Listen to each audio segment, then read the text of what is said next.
Well, the ANC in Gauteng has summoned Khusela Diko, MEC Bandile Masuku and Loyiso Masuku to explain themselves to the party. The meeting will be held today and the trio are expected to explain the tender that was awarded to Royal Bhaca owned by Diko's husband. It's alleged that a multi-million rand tender for the provision of PPE to Gauteng Health Department was awarded to the company. The party is also expected to launch an investigation between the facts so that it can swiftly act if there has been any wrongdoing. Party officials may also call an urgent provincial executive committee to determine the fate of all three leaders. All right, for more on the story, then we're joined live via Skype by our political reporter, Samkele Maseko. A very good afternoon to you, Samkele. The ANC in Gauteng, of course, now, as we've mentioned, summoning Khusela Diko, MEC Bandile Masuku and Loyiso Masuku to explain themselves. So clearly, when we were initially told that everything was above board, initially, as we were told, this was in fact not true. Now, was it? Otherwise, then we wouldn't be in a situation where people are having to be called in and where we might have to see an investigation.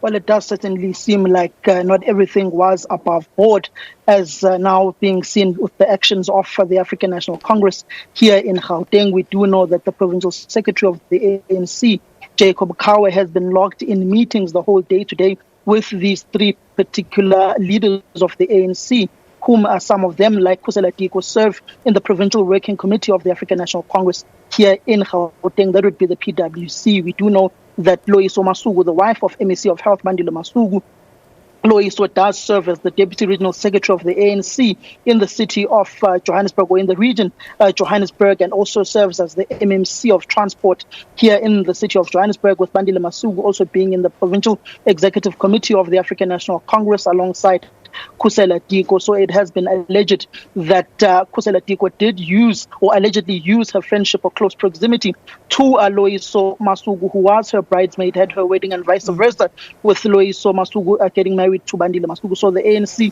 in Gauteng, through its provincial secretary, is investigating the matter now, and Jacob Kawe will then have a meeting with the Premier of Gauteng, David Makura, in his capacity as both Premier and Provincial Chairperson of the ANC, on the SIU report that the Premier will speak on this week. But let's just listen to the ANC's provincial spokesperson, Bones Midise, speaking about this particular meeting that Jacob Kawe is having with these three individuals. I can confirm with you that in the discussion we had with the PS, a decision was taken that the PS will meet with the ANC deployees to government and get to understand what really happened, what was the role that the comrades played in this thing, in ensuring that it get to be resolved. And that meeting will take place today. So I know he will be meeting with the Premier, and then he will meet with the MEC Masuku, so that they are able to formulate a view that will be presented to the provincial office bearers, so as that a decision can then be taken whether to take the meeting to an urgent PEC meeting, or the PS should then continue with the process of doing these things and getting to the bottom of it. All right, well, Samkele, of course, we got some information there about this meeting, but let's go back to really you giving us the backstory. I want to know really more about this particular relationship, this I'm going to call it an entanglement because that's the word that everyone's using these days. I mean, so what I understand is that Khusela Diko, of course, is the wife then of the owner of Royal Bhaca, right? And of course that, and also what we've heard is that the health MEC Bandile Masuku and the wife are also close friends to the couple. What exactly and how deep is this relationship with the four?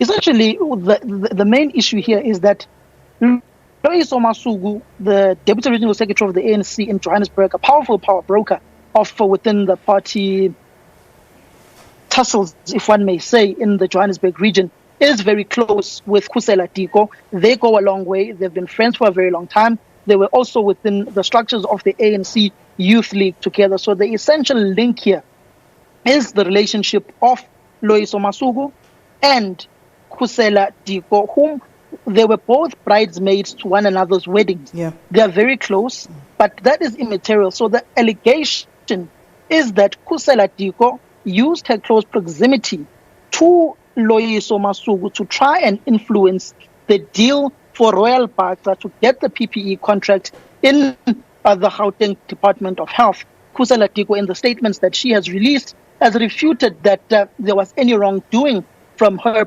part and that she did have an engagement with her husband to move away from this particular contract. Royal Bhaca did also issue out a statement in saying that they did get a commitment letter from the Department of Health to do provide PPEs to the department.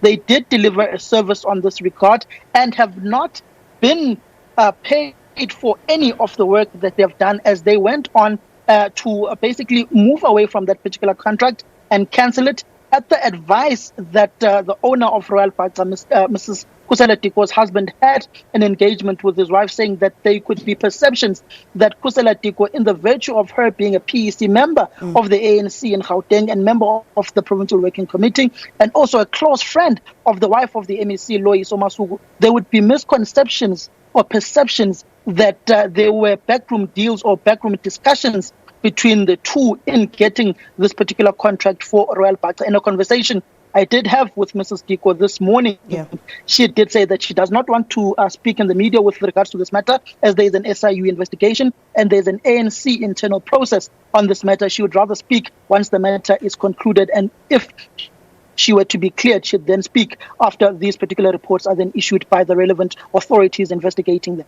Samkele, it may be a little bit unfair to you. I'm going to ask you, this particular company owned by Khusela's husband, what exactly do they deal in? Every company has, their purpose, what they do, what they've been doing all these years. What exactly has Royal Bhaca been doing all these years? Have they been involved in any kinds of medical, the manufacturing or any kind of distribution of medical equipment? Because then one could say, well, this is the business that they were in the first place.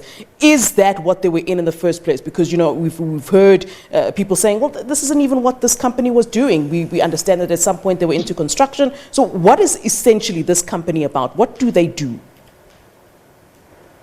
Well, if you were to go into the various companies that have been listed to have gotten this particular contract in supplying PPEs to the Department of Health here in Gauteng and in other provinces, not much or many of them have a history within the medical space of providing equipment to the Department of Health. Some of them would in the past provide certain materials to other departments. We do know that various companies in the country that have been set up, or enterprises that have been set up, are ranging and have expanded their core functions of the business to explore other avenues that they are services to government. But in this kind of aspect, we don't know yet. I personally don't have the full account of what Royal Bhaca has truly been doing over the past few years or existence that the company has been in. There have been a number of allegations of when Ms. Diko's husband actually also became a director of this particular company. Some of them have not yet been verified. So I wouldn't want to delve deeply into what Royal Bhaca is actually involved in, but I'd rather focus on the politics of the issues surrounding this particular contract, on how it may have been awarded. But also, one must not also shy away from also saying that it's pretty clear from what's going on that there is an internal battle within the African National Congress for this particular contract, or for the leadership of the ANC here within this province, of those who are aligned to the current premier of the province. That would be David Makura, an ANC provincial chairperson, and those who may be seemingly aligned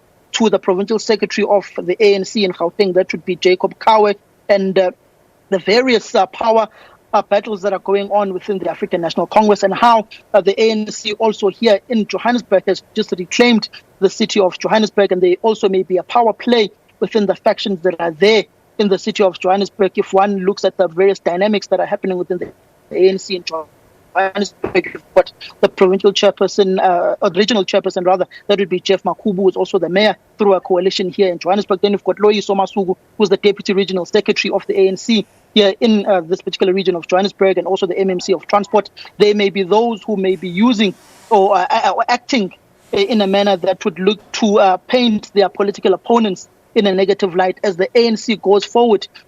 You approach the 2021 local government elections, the councillor selection processes, who becomes the mayoral candidate. There are those dynamics that are playing themselves out in the ANC in Gauteng, which is essentially a battle for who will control Johannesburg, the region, and the Gauteng province of the ANC.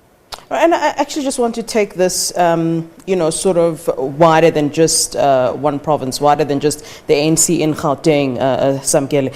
This can't look good for the president, who, some had thought that, he'd be very effective in terms of confronting corruption that has really been in the ANC. This is his right-hand lady, his spokesperson, who is caught up in this whole entire situation.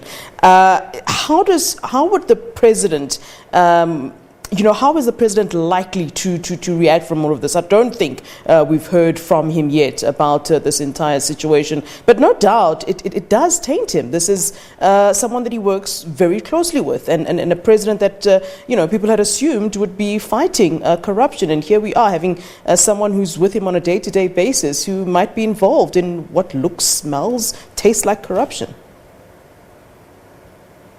Let me put my head on the block here. Who has asked President Cyril Ramaphosa a question in the past 2 months?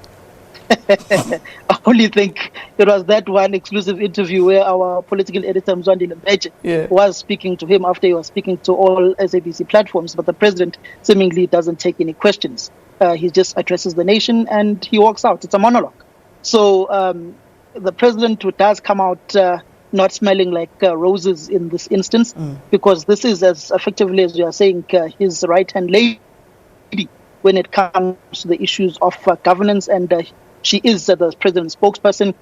And you did have the Minister of Finance, Tito Mboweni, asking what kind of people are these who are stealing and looking to enrich themselves in this current pandemic, and that there would be action that would be coming swiftly soon, and that those who are found wanting would face the full wrath and might of the law. But if one were to look at how many politicians have been in the dark and have been brought to book since President Ramaphosa ascended to power after the ANC's 2017 conference. He took office as interim president in 2018. He got a fresh mandate when he was elected in the 2019 general elections. Till date, no politician has actively been brought to book. In fact, if one may even go further to say, those who were alleged to be at the center of the great bank VBS bank heist, that would be Florence Radzelani and Denim Caesar, allegedly have just been brought back with immediate effect, if one may say, by the African National Congress in their respective positions as deputy chair and provincial treasurer in that province of the north and Limpopo. So the ANC is effectively playing lip service, if one may put it like that, when it comes to the issues of fighting corruption. No senior politician has been brought to book. If my memory serves me correctly, even during the administration of former President Jacob Zuma, I've got one recollection of one politician who's behind bars, and that's the former MEC of Economic Development in the Northern Cape and former provincial chairperson. That would be John Block. To date, no other politician has been brought to book.